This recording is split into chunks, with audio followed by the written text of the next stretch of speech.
Gerakan Pintu.co. Setelah Bustami Hamzah resmi mundur dari posisi PJ Gubernur Aceh, beredar dua isu mengenai pengunduran diri tersebut. Pertama, isu yang menyebutkan Bustami Hamzah bukan mengundurkan diri, melainkan dipecat oleh Mendagri. Kedua, Bustami Hamzah dituding mengundurkan diri karena ingin lepas tangan atau meninggalkan tanggung jawabnya sebagai pemimpin, terutama tanggung jawab untuk menyukseskan pegelaran PON dan Pilkada 2024. Dua isu ini tidak benar. Soal tudingan sejumlah orang bahwa Bustami Hamzah dipecat Mendagri, hal ini langsung terbantahkan oleh pernyataan Mendagri sendiri dalam pidato yang ia sampaikan usai melantik Safrizal sebagai PJ Gubernur Aceh yang baru.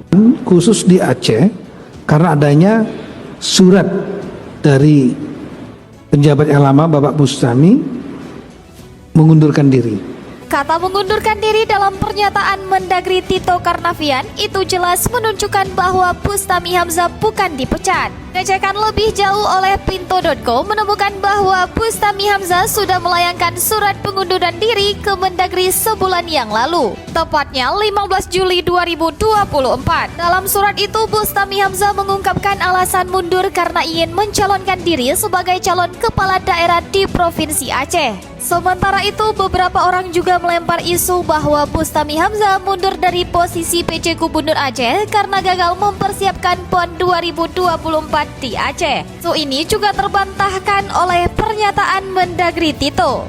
Saya terima kasih kepada Pak Bustami karena selama masa kepemimpinan Bapak di Aceh, semua venue-venue tersebut Bapak bisa kebut dengan cepat. Mari kita tepuk tangan buat beliau. Ya. Ini bukan tepuk tangan dukungan, tepuk tangan karena terima kasih venue-nya itu bisa berjalan karena sempat agak stagnan tadi. Ungkapan terima kasih dan Bapak bisa kebut dengan cepat dalam pernyataan Mendagri Tito Karnavian menunjukkan bahwa Bustami Hamzah tidak gagal mempersiapkan pelaksanaan PON 2024 di Aceh. Mendagri justru mengapresiasi keberhasilan Bustami Hamzah. Artinya suami Melanie Subarni ini tidak gagal sebagaimana tudingan beberapa pihak. Bustami Hamzah telah berhasil mundur dari jabatannya karena taat peraturan. Menurut peraturan, kepala daerah yang ingin maju dalam pilkada harus mundur dari jabatannya. Dan itulah yang dilakukan Bustami Hamzah dengan sikap tegas. Mau tahu berita terupdate tentang Aceh? Baca berita selengkapnya di Pintu.co.